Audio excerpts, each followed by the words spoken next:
Right. మొత్తంగా తెలంగాణలో గ్రామ పంచాయతీ ఎన్నికలు ఫైనల్ ఫైట్‌కి చేరుకున్నాయి. సో, మొత్తంగా కొన్ని ప్రాంతాల్లో బీజేపీ అలాగే బీఆర్ఎస్ 2 కూడా పొత్తులో ఉన్నట్టు తెలుస్తుంది.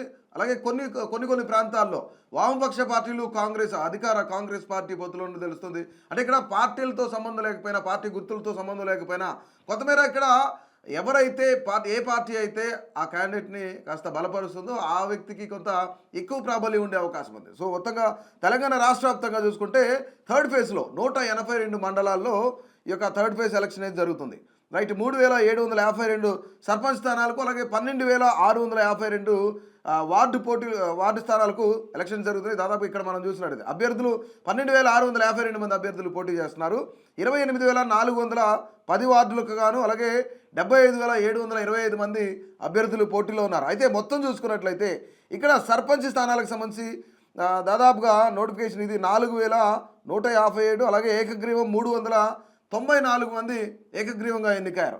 అలాగే పోలింగ్ ఇక్కడ చూసుకున్నట్లయితే 3752 అలాగే నామినేషన్ దాఖలు కానివి ఇంకా కూడా వాటిలు కూడా చాలా ఉన్నాయన్నమాట. సో, మొత్తంగా ఇక్కడ మనం పరిస్థితి అయితే ఈ విధంగా ఉంది. రాష్ట్ర వ్యాప్తంగా కూడా ఎన్నికలు అయితే చాలా రసవత్తరంగా మారిపోయాయి. ఎందుకంటే ఇక్కడ గల్లీ పాలిటిక్స్ ఏవైతారో మన లోకల్ పాలిటిక్స్ ఏవైతున్నాయి, లోకల్ పాలిటిక్స్ కూడా ఖచ్చితంగా ఢిల్లీ పాలిటిక్స్ని తలపిస్తున్నాయని తెలుసుకోవచ్చు అనమాట. సో, ఓవరాల్గా ఉమ్మడి నిజామాబాద్ జిల్లాకు సంబంధించి అక్కడున్న పరిస్థితులు ఏంటి, అసలు గ్రౌండ్ రియాలిటీ ఏంటి, ఏ విధంగా ఎలక్షన్ జరుగుతుంది, ఎంతవరకు పోలైంది అనేది మనం మాట్లాడే ప్రయత్నం చేద్దాం. అలాగే మా Telangana bureau chief Srinivas phone లైన్లో అందుబాటులో ఉన్నారు. శ్రీనివాస్, చెప్పండి, ఉమ్మడి నిజామాబాద్ జిల్లా వ్యాప్తంగా కూడా ఏ విధంగా అసలు ఎన్నికలు జరుగుతున్నాయి, అక్కడ పరిస్థితులు ఎలా ఉన్నాయి? రైట్. నిజామాబాద్ జిల్లాకు సంబంధించి ఇప్పటికే మూడో విడత పోలింగ్ ప్రశాంతంగా స్టార్ట్ అయిందని చెప్పొచ్చు. ముఖ్యంగా 7 గంటల నుంచి మొత్తం బారులు తీస్తున్నారు. చలిని సైతం లెక్క చేయకుండా కేంద్రాలలో మొత్తం ఎక్కడికక్కడ కూడా వాళ్ళందరూ వచ్చి తమ ఓటు హక్కును వినియోగించుకుంటున్నారు. ముఖ్యంగా మనం నిజామాబాద్ కు సంబంధించి మూడో విడత చూసుకుంటే మొత్తం పోలీసులు కూడా పెద్ద మొత్తంలో ఈసారి పాల్గొన్నటువంటి పరిస్థితి ఉంది. ఎందుకంటే మొదటి రెండో విడత పూర్తి అయింది. అనంతరం అక్కడ ఉన్న ఫోర్స్ ని కూడా సమస్యాత్మకమైనటువంటి కేంద్రాల్లో భారీ బందోబస్తు మధ్య అయితే ఈ పోలింగ్ జరుగుతుంది. ముఖ్యంగా ఒకవైపు పార్టీలకు సంబంధించి ఇప్పటికే కొన్ని ఏరియాలలో అల్లర్లు జరుగుతున్నాయి. పార్టీల మధ్య ప్రజలని ప్రలోభితం చేసే విధంగా కూడా ఉన్నారు. కాబట్టి ఇదంతా పెద్ద మొత్తంలో చివరి విడత కాబట్టి భారీ బందోబస్తు ఏర్పాటు చేశారు. ముఖ్యంగా దీనికి సంబంధించి ప్రస్తుతం నిజామాబాద్ సంబంధించినటువంటి ఏదైతే పంచాయతీ స్థానాలు ఉన్నాయో 146 పంచాయతీ స్థానాల్లో ఈ మూడో విడత పోలింగ్ జరుగుతుంది. వార్డు స్థానాలు చూసుకుంటే 1130 వార్డు స్థానాలు ఉన్నాయి. అక్కడ మొత్తం 51 కేంద్రాల్లో ఇలాంటి పోలింగ్ సంబంధించినటువంటి ఏర్పాట్లు చేశారు అధికారులు.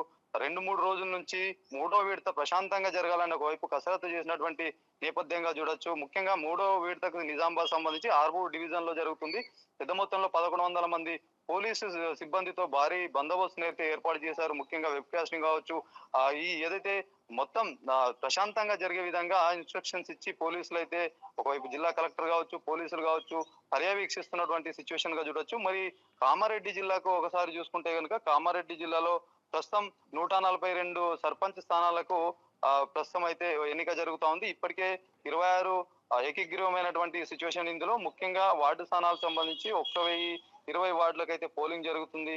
మొత్తం దీనికి సంబంధించి అధికారులు అయితే ముమ్మరంగా ఏర్పాట్లు చేస్తున్నారు. జనాల్ని ఓటర్లని పెద్ద సంఖ్యలో వినియోగించే ప్రయత్నం చేస్తున్నారు. రైట్ అండి. శ్రీనివాస్, ఇక్కడ ప్రధానమైన అంశం ఏంటంటే బీజేపీ బీఆర్ఎస్ పొత్తులో ఉంటూ ఇది గమనార్హం. అంటే గత ఒక సంవత్సరం నుంచి కూడా రేవంత్ రెడ్డి ఎప్పుడైతే అధికారంలోకి వచ్చారో వాళ్ళు వచ్చినప్పటి నుంచి వాళ్ళిద్దరూ ఒకతా అనుకుంటలే అన్నట్టు మాట్లాడుతున్నారు. వాళ్ళిద్దరూ ఒక తల్లి బిడ్డలే, వాళ్ళకి లోపాయికారు ఒప్పందాలు ఉన్నాయని చెప్తున్నారు. సో, ఇప్పుడు నిజామాబాద్ జిల్లా వ్యాప్తంగా, ఉమ్మడి నిజామాబాద్ జిల్లా వ్యాప్తంగా ఏమైనా ఇక్కడ బీఆర్ఎస్ బీజేపీ పొత్తులో ఉన్న అవకాశాలు ఉన్నాయా?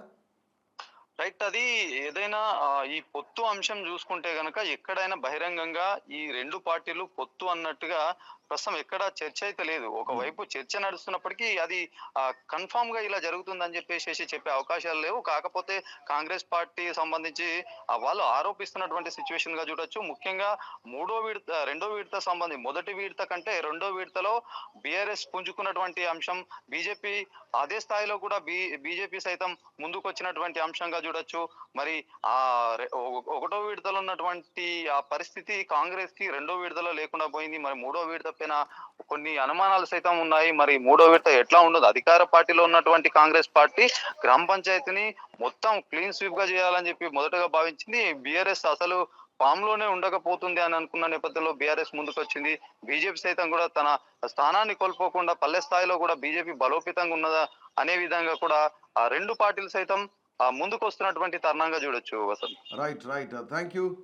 సో అది మొత్తానికి నిజామాబాద్ అప్డేట్ అవుతుంది. ఇక్కడ రాష్ట్ర వ్యాప్తంగా చూసుకుంటే ఇక్కడ ఏంటంటే నామినేషన్ దాఖలు చేయని వార్డులు చాలా ఉన్నాయి కొన్ని, ఎందుకంటే ఇక్కడ దాదాపు 11 ఉన్నాయి.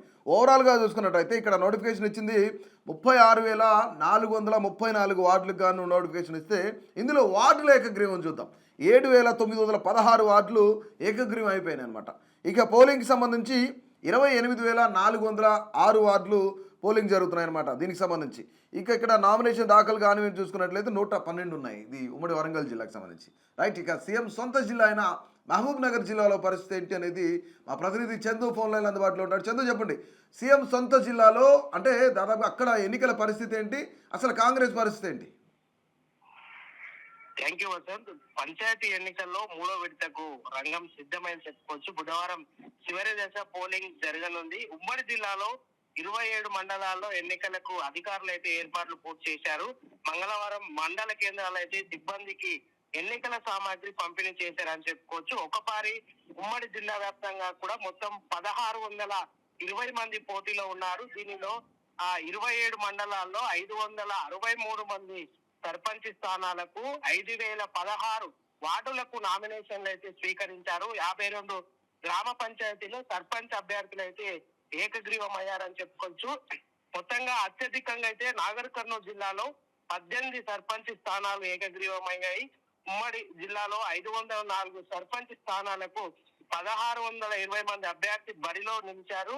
4,016 వార్డులకు 9,728 మంది అభ్యర్థులు అయితే బరిలో ఉన్నారని చెప్పుకోవచ్చు. ముఖ్యంగా ఒక్కసారి ఉమ్మడి జిల్లాలో ఉన్నటువంటి జిల్లాల వారీగా పరిశీలించినట్టయితే మహబూబ్ నగర్ జిల్లాలో అయితే అడ్డాకుల, మూసాపేట్, భూత్పూర్, బాల్నార్, జడ్చెల మండలాల్లో పోలింగ్ జరుగుతుంది. అదేవిధంగా నాగర్ కర్నూలుకు సంబంధించి అచ్చంపేట, అమ్రాబాద్, బల్మూర్, లింగాల, వరద, ఉప్పునుంతల, చారకొండ మండలాల్లో ఉదయం 7 గంటల నుంచి అయితే పోలింగ్ అయితే ప్రారంభమైందని చెప్పుకోవచ్చు. అదే విధంగా వనపర్తి జిల్లాకు వచ్చినట్టయితే చిన్నంబావి, పాన్గల్, పెబ్బేరు, శ్రీరంగాపూర్, వీపనగండ్ల. అదే విధంగా నారాయణపేట జిల్లాకు నర్వా, మచ్చల్, మాగనూర్, కృష్ణ, ఉట్కూర్. అదే విధంగా జోగులాంబ గద్వాల జిల్లాలో ఇటిక్యాల, ఎర్రవల్లి, అలంపూర్, మానవపాడు, ఉండవల్లి మండలాలు అయితే 3వ విడత ఎన్నికలు అయితే జరుగుతున్నాయి. ఒక్కసారి ఎన్నికల సిబ్బందికి సంబంధించినటువంటి వారిని పరిశీలించినట్లయితే 5 జిల్లాలో కలిపి మొత్తం కూడా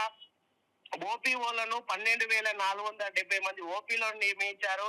అదే విధంగా వీరితో పాటు ఆర్ఓలు, రూట్ల జోనల్ ఆఫీసర్స్ కావచ్చు, ఫ్లయింగ్ స్టాఫ్ కావచ్చు, సూక్ష్మ పరిశీలకులు ఇట్లా రైట్. ఇక్కడ చందు వన్ మోర్ ఏంటంటే ఇక్కడ ఉమ్మడి ఆదిలాబాద్ కానీ ఉమ్మడి ఖమ్మం, ఉమ్మడి వరంగల్ జిల్లాలకు సంబంధించి కొంత బీజేపీ బీఆర్ఎస్ పొత్తులో ఉంది. అలాగే బీజేపీ బీఆర్ఎస్ పొత్తుల దగ్గర కూడా కొంత వామపక్ష పార్టీలు కూడా వాళ్ళకి సపోర్ట్ చేసినట్టు తెలుస్తుంది.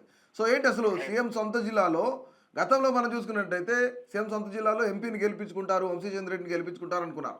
కానీ మహబూబ్ నగర్ రేవంత్ రెడ్డి గెలిపించుకోలేకపోయారు. కానీ అక్కడ బీజేపీ ప్రాబల్యం కూడా కొంత ఎక్కువ ఉందనేది కొంత సమాచారం. ఎందుకంటే అక్కడ డీకే అరుణ చాలా ప్రధానంగా ఉన్న వ్యక్తి, రాష్ట్ర అధ్యక్ష పదవిలో ఒకప్పుడు పోటీలో ఉన్న వ్యక్తి. సో దట్ ఏమన్నా అక్కడ బీజేపీ ప్రాబల్యం ఏమైనా కనిపిస్తుందా, అసలు పొత్తు ధర్మం ఏమైనా కనిపిస్తుంది అక్కడ? డెఫినెట్లీ సీఎం సొంత జిల్లాలో ఖచ్చితంగా కూడా బీజేపీ ప్రాబల్యం అయితే ఉందని చెప్పుకోవచ్చు. ఏదైతే ఉమ్మడి మహబూబ్ నగర్ జిల్లాకు సంబంధించినటువంటి నారాయణపేట, మక్తల్ నియోజకవర్గాల్లో ఖచ్చితంగా కూడా అసెంబ్లీ ఎన్నికల్లో బీజేపీ ప్రాబల్యం అయితే చూపించింది. మొన్న 2వ విడతలో జరిగినటువంటి సొంత గ్రామమైనటువంటి నారాయణపేట జిల్లా పర్ణికరెడ్డి సొంత గ్రామంలో బీజేపీ పార్టీ సర్పంచ్ అయితే కైవసం చేసుకున్నాడు. అదే విధంగా దేవరకర్దకి సంబంధించినటువంటి దేవరకర్దే నియోజకవర్గ ఎమ్మెల్యే జి మధుసూదన్ సొంత గ్రామంలో కూడా బీఆర్ఎస్ పార్టీకి సంబంధించినటువంటి వారు కూడా కైవసం. ఏది ఏమైనప్పటికీ కూడా గత అసెంబ్లీ ఎన్నికల నుంచి కూడా మహాకూటమితో పాటు అంటే సిపిఎం, సిపిఐ కావచ్చు, అదే విధంగా బీజేపీ పార్టీకి సంబంధించిన వాటి అందరూ కూడా ఒక కూటమిగా ఏర్పడి వీళ్ళైతే ఖచ్చితంగా పొత్తు పెట్టుకునేటువంటి ఒక ఎఫెక్ట్ అయితే కనబడుతుంది. ఏది ఏమైనప్పటికీ కూడా గతంతో పోలిస్తేనంటే ఖచ్చితంగా కూడా కాంగ్రెస్ పార్టీకి గతం కంటే ఈసారి ఖచ్చితంగా ఎక్కువ స్థానాలను, సర్పంచ్ స్థానాలను గెలుచుకుందని చెప్పుకోవచ్చు. Right thank you Chandu. So అది ఓవరాల్గా మనం చూసినట్లయితే ఉమ్మడి ఆదిలాబాద్ కానీ లేదంటే ఉమ్మడి ఖమ్మం ఉమ్మడి వరంగల్ జిల్లాలో కొంత ప్రాబల్యం ఎక్కువగా కనిపిస్తుంది పొత్తు ధర్మానికి సంబంధించి. కానీ ఇక్కడ నిజామాబాద్ అలాంటి ఎఫెక్ట్ ఏం కనిపించట్లేదు. ఇక్కడ మళ్ళీ మహబూబ్ నగర్కి వచ్చేప్పటికి ఇక్కడ చేంజ్ అయింది. అంటే దాదాపుగా పార్టీ ప్రాబల్యం ఇక్కడ గ్రామ స్థాయిలో కేవలం 10 నుంచి 20% మాత్రమే ఉంటుంది. కానీ అక్కడ ఎవరైతే అభ్యర్థిని బట్టి ఓటింగ్ వేసే అవకాశాలు చాలా ఎక్కువగా ఉంటాయి. రైట్, ఇక్కడ ఉమ్మడి వరంగల్ జిల్లాకు సంబంధించి మనం ఒకసారి చూసినట్లయితే దాదాపుగా 564 గ్రామ పంచాయతీలలో 34 ఏకగ్రీవం అయిపోయినాయి. ఇది ఉమ్మడి వరంగల్. ఉమ్మడి వరంగల్లో కొంత బీజేపీ ప్రాబల్యం కూడా కనిపిస్తూ ఉంది. దాదాపుగా ఈ 530 గ్రామ పంచాయతీల్లో 1773 మంది అభ్యర్థులు వీళ్ళంతా కూడా పోటీలో ఉన్నట్టు తెలుస్తుంది. అయితే 4896 వార్డుల్లో 1276 వార్డులు ఏకగ్రీవం, ఆల్మోస్ట్ 1276 అంటే దాదాపు 30% వరకు ఏకగ్రీవం అయినట్టు తెలుస్తుంది. ఇక్కడ 6000 ఇక్కడ 3620 వార్డులకు గాను 9144 మంది అభ్యర్థులు ఉన్నట్టు తెలుస్తుంది. సో ఓవరాల్గా ఉమ్మడి వరంగల్ జిల్లాలో కొంతమేర ఈ ప్రాబల్యం ఎక్కువగా కనిపిస్తుంది. ఇక ఉమ్మడి ఖమ్మం జిల్లాకు చూసుకున్నట్లయితే ఉమ్మడి ఖమ్మం జిల్లాలో ఏనుకూరు, కల్లూరు, పెనుపల్లి, సత్తెనపల్లి, అలాగే సత్తుపల్లి, అలాగే పల్లాడ, వేంసూరు, సింగరేణి మండలాల పరిధిలో ఉన్న 168 గ్రామ పంచాయతీలకు గాను ఎన్నికలు జరుగుతున్నాయి. ఇక్కడ 1372 వార్డులకు ఇక్కడ వార్డులు కూడా 1372. అలాగే భద్రాద్రి జిల్లాలో మనం చూసుకున్నట్టయితే జూలూరుపాడు, సుజాత నగర్, లక్ష్మీదేవిపల్లి, ఇల్లందు, అల్లపల్లి, ఇక గుండాల, టేకులపల్లి ఈ యొక్క మండలాల పరిధిలో ఉన్న 145 గ్రామ పంచాయతీలకు కూడా ఇక్కడ ఎన్నికలు జరుగుతున్నాయి. దీంతో పాటుగా 1071 వార్డుల్లో కూడా ఎన్నికలు జరుగుతున్నాయి. ఈ ఎన్నికల్లో 2091 బ్యాలెట్ బాక్సులు, అలాగే 2092 పోలింగ్ అధికారులు, అలాగే 2637 మంది ఇక్కడ ఓపీఓలు నిధులు నిర్వహిస్తున్నారు అన్నమాట. దాదాపు 31 ప్రాంతాల్లో కొంత ఇక్కడ 318 క్రిటికల్ పోలింగ్ కేంద్రాలు కూడా ఉన్నప్పటికీ కూడా వాటిని సీసీ కెమెరాల పర్యవేక్షణలో కూడా పర్యవేక్షిస్తున్నారు. అధికారులు వాళ్ళ యొక్క విధులను అయితే నిర్వర్తిస్తున్నారు. వెబ్కాస్టింగ్ కూడా జరుగుతూ ఉంది. అయితే మొత్తం 2,44,283 మంది ఓటర్లు తమ ఓటు హక్కును వినియోగించుకున్నారు. రైట్, ఉమ్మడి ఖమ్మం జిల్లా, ఉమ్మడి వరంగల్, అలాగే ఉమ్మడి ఆదిలాబాద్లో కొంత బీజేపీ బీఆర్ఎస్ ప్రాబల్యం కనిపిస్తుంది. ఇన్ ద సెన్స్ అంటే కనిపించడం ఇన్ ద సెన్స్ వాళ్ళు పొత్తు ధర్మాన్ని పాటిస్తూ ఉన్నారు. కొన్ని చోట్ల బీజేపీకి వామపక్ష పార్టీలు సపోర్ట్ చేస్తున్నారు. అంటే చరిత్రలో ఎప్పుడూ లేని విధంగా, అంటే ఇక్కడ స్లీపింగ్ పార్ట్నర్ అంటాం కదా, ఆ విధంగా కొంత బీఆర్ఎస్తో సపోర్ట్గా పొత్తులో ఉంది కాబట్టి ఇక బీజేపీకి కూడా చేయాల్సి వస్తున్న పరిస్థితి. కొన్ని ప్రాంతాల్లో ఇటు కాంగ్రెస్ పార్టీ, వామపక్ష పార్టీలు, మరికొన్ని ప్రాంతాల్లో బీజేపీ కాంగ్రెస్ ఒకటయ్యి బీఆర్ఎస్ను ఓడించాలనే దేంతో ముందుకెళ్తున్నాయి. రైట్, ఇక్కడ సీఎం సొంత జిల్లా మహబూబ్నగర్ జిల్లాలో చూస్తే బీజేపీ ప్రాబల్యం కనిపిస్తుందని చెప్పేసి మనకు అంతున్న సమాచారం. ఇక నిజామాబాద్లో కూడా కొంత కాంగ్రెస్ మొదటి విడత కన్నా రెండో విడత తగ్గింది. మూడో విడత ఏ విధంగా ఉంటుందో కూడా చూడాలి మరి. సో ఓవరాల్గా ఇది రాష్ట్ర వ్యాప్తంగా ఎన్నికలు ఈ విధంగా జరుగుతున్నాయి. రైట్, ఈ ఎన్నికల్లో మూడో విడత ఎన్నికల్లో ఎవరి ప్రాబల్యం ఎక్కువ ఉండబోతుంది? కాంగ్రెసా, బీజేపీనా, బీఆర్ఎస్ఆ? మీ అభిప్రాయాన్ని తెలియజేయండి.